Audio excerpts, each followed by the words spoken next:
गरीब माँ और 5 बेटियों का गाजर घर। बाबूजी, रोटी बना दी है, खा लीजिएगा, मैं खेत पर जा रही हूँ। तभी खटिये पर से बूढ़ा रामा खांसते हुए बोला,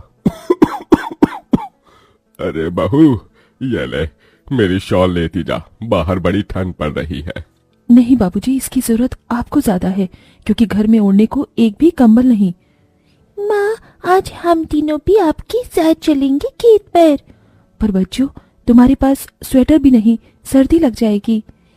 माँ, जल्दी तो आपको गुलिया दीदी और तानी दीदी को भी लगेगी। अगर हम जब एक साथ मिलकर खेत पर काम करेंगे तो ज्यादा पैसे आएंगे और फिर हम कंबल खरीद लेंगे। मेरा राजा बेटा कितना समझदार हो गया है, माँ के दुख को समझने लगा है। सरिता अपने बच्चों के साथ खेत पर आती है, जो कि जंगल के पास पड़ता था। बच्चों, हमें आज के आज खेत जोतकर गाजर की फसल बोनी है। सरिता की चारों बिटिया और राजा भी कड़ी मेहनत से बंजर खेत को जोतते हैं और फिर सब मिलकर खेती करते हैं। दिन बीतते हैं। एक रोज जब सरिता घर आती है तो वो अपने पति को घर में जुआ खेलते देखती है। अरे बिरजू, भूख लगी है। ये ले दारू, 2 घूंट मार ले। अरे खाली दारू, इसके साथ कुछ चखना मिल जाता तो मजा आ जाता। अरे देख बिरजू, तेरी लुगाई आ गई। बिरजू को घर में जुआ खेलते देखकर सरिता बौखला कर बोली, अजी, तुमको शर्म नहीं आती? घर में जुआ खेलते और दारूबाजी करते। तो फिर बोली, अरे जानती नहीं, पति परमेश्वर होता है और पत्नी की जगह पति के पैरों में होती है। चल जल्दी से मेरे लिए अंडा ऑमलेट बना और गरम रोटी भी। तुम्हें अब मुफ्त का खिलाने को राशन नहीं मेरे पास। 6 बच्चे हो गए हैं, जानती भी हो इन सब का पेट कितनी मुश्किल से पाल रही हूँ मैं। तुम्हें तो जिम्मेदारी से मतलब ही नहीं। घर में बूढ़ा बीमार पिता है, तुम तो कमाने गए थे ना, फिर क्या हुआ? आते ही पैसे मांगने लगी। पति ने खाया पिया कि नहीं, ये तेरा बाप पूछेगा। नशे में तो बिरजू सरिता से अकड़ते हुए अपनी चमड़ी की चप्पल निकालकर उसे बहुत पीटता है। ये ले, और लड़ाई जबान। मैं कमाता नहीं तो क्या इस घर में मेरी इज्जत नहीं होगी? ये ले। बचाओ, ओह बचाओ, माँ को मत मारो पिताजी।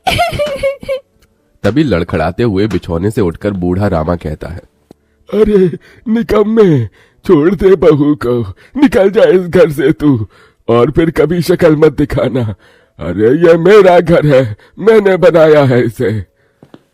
बिरजू चला जाता है। तभी रामा रोते हुए बोलता है, अरे जाने कैसे उड़ाऊं बेटे को जन्म दे दिया है मैंने। मेरे हाथों भारी गलती हो गई जो इसे तेरी शादी कराई। बहू माफ कर दे मुझे।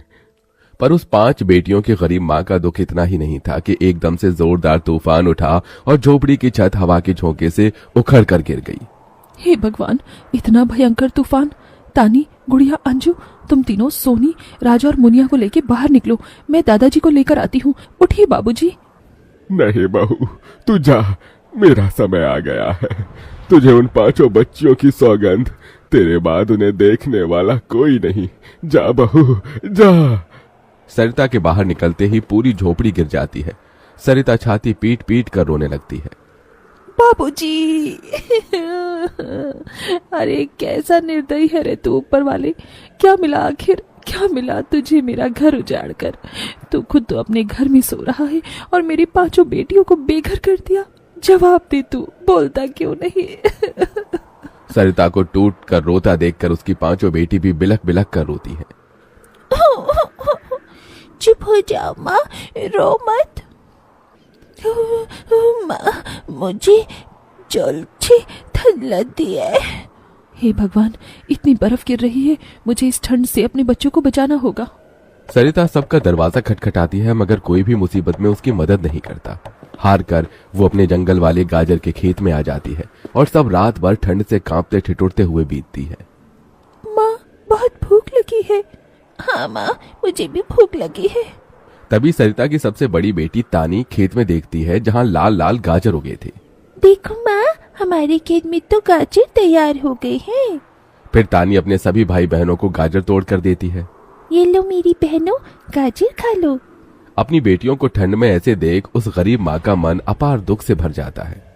अपनी इस गरीब लाचार माँ को माफ कर देना बच्चों, तुम्हें ये ठंड भोगना पड़ रहा है। तभी एकदम से दिन का माहौल रात सा हो जाता है और तेजी से बर्फ गिरने लगती है। बाप रे बाप, एकदम से इतनी ठंड, ऐसी तो बिना घर के हम बच नहीं पाएंगे। तभी सरिता अपना आंचल उन पर उड़ाती है, मगर बच्चे थरथरा उठते हैं कि एकदम से गुड़िया कहती है, माँ, तानी दीदी, हम अपना घर बना सकते हैं। मगर कैसे बिटिया, हमारे पास पैसे भी तो नहीं। माँ देखो, हमारे खेत में कितने सारे गाजर उगे हैं, हम इसी से अपना घर तैयार करेंगे, पर हम सबको साथ मिलकर मदद करनी होगी। राजा बेटा, जब तक कि हम गाजर घर तैयार नहीं कर लेते, तुझे अपनी छोटी बहनों का ख्याल रखना होगा। रखेगा ना? हाँ माँ, रखूंगा। सरिता आग जलाकर अपने दोनों सबसे छोटे बच्चों को उसके पास बिठा देती है और खुद अपनी चारों बेटियों के साथ उस भयंकर ठंड में गाजर घर बनाने लगती है। अंजू, सोनी, गुड़िया, तुम दोनों मुझे और तानी दीदी को गाजर तोड़ तोड़ कर दो, हम घर बनाते हैं। ठीक है माँ। गरीब माँ बेटियां मिलकर गाजर घर बनाती हैं, मगर घर एकदम से ढह जाता है, जिससे सरिता दुखी हो जाती है। कितनी मेहनत से ये गाजर घर बनाया था हमने, मगर सारी मेहनत बेकार चली गई। तभी चारों बेटियां रोते हुए गाकर अपनी माँ को हिम्मत देती हैं। जिंदगी की यही रीत है, हार के बाद ही जीत है, थोड़े आंसू है थोड़ी हंसी, आज गम है तो कल है खुशी, जिंदगी की यही रीत है, हार के बाद ही जीत है। मेरी बच्चियों। रोते हुए सरिता अपनी बेटी को गले से लगा लेती है।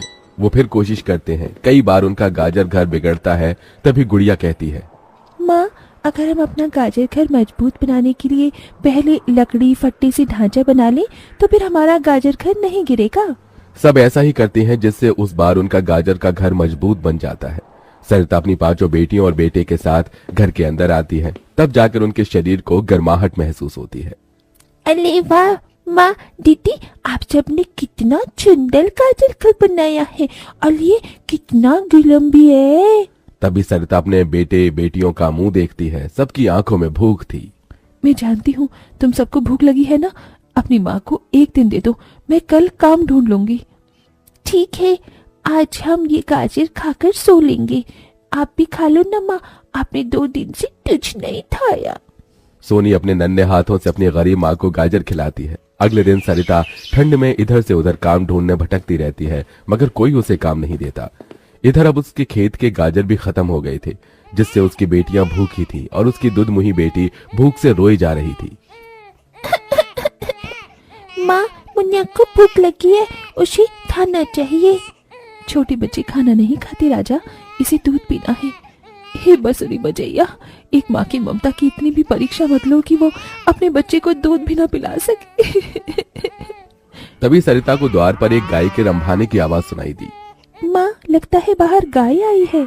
सरिता अपनी बेटियों के साथ बाहर आकर देखती है तो गाय के थन से दूध की धारा बहे जा रही थी। इस गाय के थन में कितना दूध गिर रहा है।